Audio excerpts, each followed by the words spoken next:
नईम कुरैशी साहब, if you can hear me sir, आपकी नज़र में ये जंग किस तरफ बढ़ रही है? ये सीज़ फायर बार बार हो रहा है, कतर में अगली मुलाकात में आपको तवक्को है कि कोई देर पा हल निकल पाएगा? जो 60 डे प्लान था फाइनल एग्रीमेंट के लिए, वो 60 डे में हो पाएगा? कुरैशी साहब, योर ओपिनियन सर। देखिए, मेरी राय है कि ये इस तरह की छोटी मोटी झड़पें जिन्हें कहना चाहिए वो ये जारी रहेंगी। कोई शख्स भी इसकी जो है गारंटी मुझे नहीं लगता कि दे सकेगा, क्योंकि जाहिर है कि इसमें एक स्पॉइलर भी मौजूद है जो जिसे हम इजराइल कहते हैं कि वो अपनी कोशिशें जारी रखेंगे, तो इस किस्म की चीज़ें होती रहेंगी। लेकिन मुझे ये खुशफहमी है, कम से कम मैं ये हुस्न ज़न रखता हूँ कि आने वाले वक्त में कोई बड़ा वाक़या नहीं होगा और ये 60 डेज में चीज़ें जो है ना अपने फाइनल शेप की तरफ जाएंगी। जिस तरह आप खुद कह रहे हैं कि अमेरिका और ईरान ने खुद मुलाकात का फैसला किया है, तो अब चूंकि कतर भी इन्वॉल्व है इसमें और उनकी मुलाकात होने वाली है, तो मुझे लगता है कि ये मसला जो है फौरी तौर पे उनकी मुलाकात के बाद ही हल हो जाएगा। लेकिन इस बात की कोई गारंटी नहीं है कि ये कितने अरसे के लिए होगा। ये 60 दिन मुझे ऐसा लगता है कि दुनिया के लिए पेनफुल होंगे और ये ऑन ऑफ जो है ये चलता रहेगा। संदीला साहब, आप भी एग्री करते हैं कि जंग ऑन ऑफ होती रहेगी? सर, सबसे बड़ा जो 3 बड़े मसले हैं। सबसे बड़ा मसला जो है वो लुबनान है कि लुबनान में जिस किस्म की इसराइल ने दहशतगर्दी की है, और ये जंग ख़त्म होने के बाद भी उनके बहुत सारे देहात ऐसे हैं जहाँ पर अब भी वो काबज़ होकर बैठा है, वहाँ से वो वापस नहीं जा रहा और माहदे के मुताबिक उसको वापस जाना चाहिए। एक तो बड़ी वजह ये है। दूसरी बड़ी वजह ये है कि जो अमेरिका है वो ज़ाहिर है वहाँ पे जो अपनाए हरमज़ है, वहाँ पे ईरान ने ये फैसला करना है कि वहाँ पर आहिस्ता आहिस्ता चीज़ें कैसी खोली जाएंगी और मामलात कैसे चलेंगे, ये भी कॉन्ट्रैक्ट में शामिल है। वहाँ पे अमेरिका जो है वो ओमान के साथ मिलकर कुछ किस्म का रास्ता बनाने की कोशिश कर रहे थे, तो शायद ये भी एक वजह है। तीसरी वजह यह है जो कि उनके जो मुंजमद असासे हैं, जो $12 अरब के कहा गया था कि 6 अरब समथिंग के जो हैं वो पेड कर दिए जाएंगे आफ्टर स्विट्ज़रलैंड साइन होने के बाद, वो भी अभी तक चीज़ें क्लियर नहीं हुई। तो ठीक कह रहे हैं मेरे भाई कि ये छोटी मोटी चीज़ें चलती रहेंगी, लेकिन इंशाल्लाह ताला 60 दिनों में ये चीज़ें बेहतर होंगी। इस पे कतर और पाकिस्तान जो है वो जिस तरह से मतलब पीछे बैक एंड पे चीज़ें चल रही हैं, बैक एंड पे कोशिशें हो रही हैं, बैक एंड पे मामलात बेहतर हो रहे हैं। देखिए, बड़ा प्रेशर है ईरान पर, बड़ा प्रेशर है कि स्विट्ज़रलैंड क्यों गए हैं, जल्दी चले गए हैं, अभी ये ना जाते। क्योंकि ईरान में एक बड़ा धड़ा ये भी तो है ना, जो चाहता है कि सुलह ना हो या जो चाहते हैं कि अमेरिका को और रगड़ा लगाया जाए। तो ये दोनों तरफ से ऐसी हैं और अमेरिका में भी इंतहाबात हैं। अब उनको अपनी शिकस्त नज़र आ रही है। अमेरिका समझता है कि उसको शिकस्त हुई है और वो अपनी शिकस्त को किसी भी तरह से अपनी जीत में तब्दील करना चाहता है। और ईरान में भी अवाम का प्रेशर है, अवाम में भी क़यादत पर प्रेशर है, क्योंकि पूरी दुनिया जो है नथी है आबनाए हरमज़ से, ईरान और अमेरिका की लड़ाई से। बिल्कुल ठीक sir. Abdullah Hamid Gul Sahab, round 1 Islamabad, round 2 Switzerland, Bürgenstock, round 3 बताया जा रहा है दोहा में होने जा रहा है।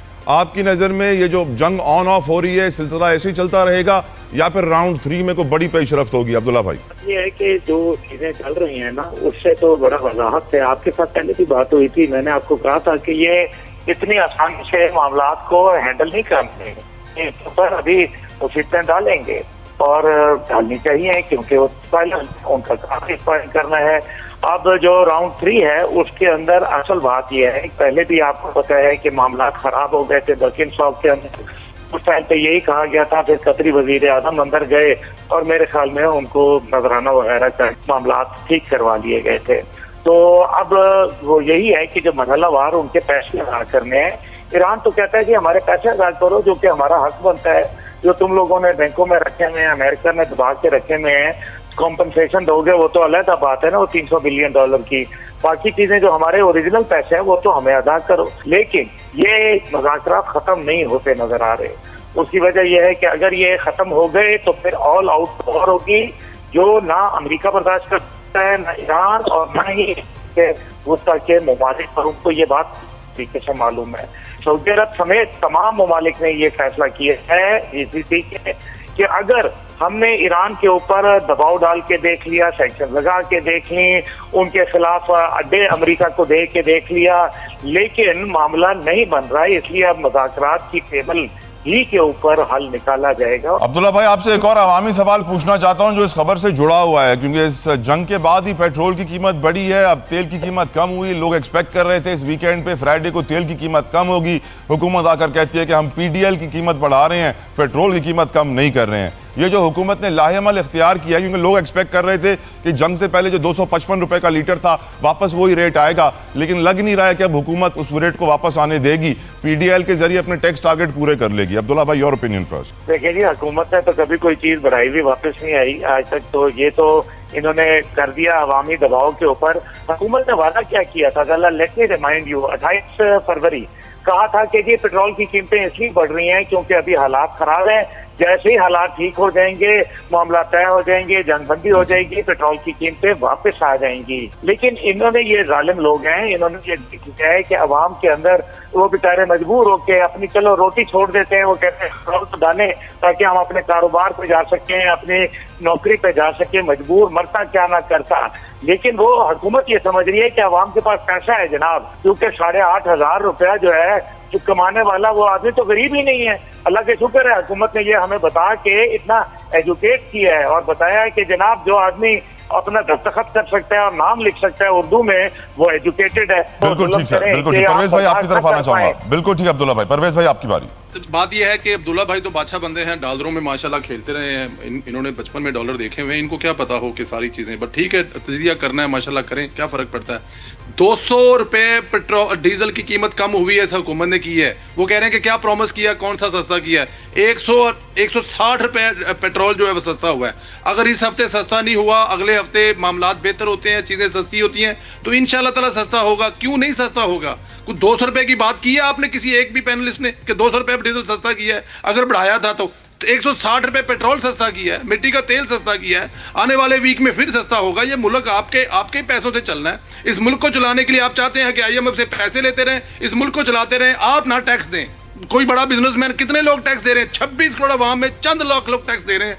आपको जिंदगी चाहिए स्विट्जरलैंड वाली, आपको तमाम मामला चाहिए यूरोप वाले, आपको 24 आवर बिजली भी चाहिए, घर पे बैठे बैठाए खाना भी चलाइए, आप बटन दबाएं और वहां पे सब कुछ हाजिर हो जाए। टैक्स कोई नहीं देना हमने। बिल्कुल ठीक, अगर हुकूमत टैक्स ले रही है तो वो आपको चाहिए नहीं है, क्योंकि जाहिर है जिनके घर पे डॉलर पड़े हैं उनको क्या फर्क पड़ता है इस बात से टैक्स दिया या नहीं दिया जाता है। कुरैशी साहब जल्दी से आप भी कमेंट कर दें इस पॉइंट पे सर। ये बड़े शर्मनाक बात है कि पाकिस्तान के अवाम के बारे में रहते हैं कि वो टैक्स नहीं देते। पाकिस्तान में एक गरीब आदमी जो है ना वो टैक्स नहीं देता। पाकिस्तान में शरीफ खानदान टैक्स नहीं देता, जरदारी खानदान टैक्स नहीं देता। जितने अरकान पार्लियामेंट हैं वो पैसे ले रहे हैं, जजेस पैसे ले रहे हैं, जनरल पैसे ले रहे हैं।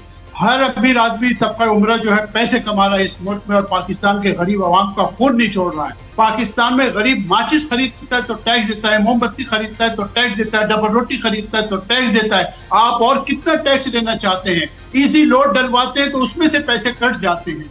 जितने टैक्स पाकिस्तान के गरीब आवाम देते हैं उसकी कोई हद नहीं है। और तबका उम्र क्या देता है? इनसे पूछे शरीफ खानदान कितने देता है जिसके दस्तरखान की ये खुशनची है। ये यहाँ लोगों को पानी के पीने का पानी नहीं मिलता कराची जैसे शहर में, और आप कहते हैं कि जी आवाम के लिए हम क्या करें, हम यहाँ स्विट्जरलैंड की जिंदगी मांगते हैं।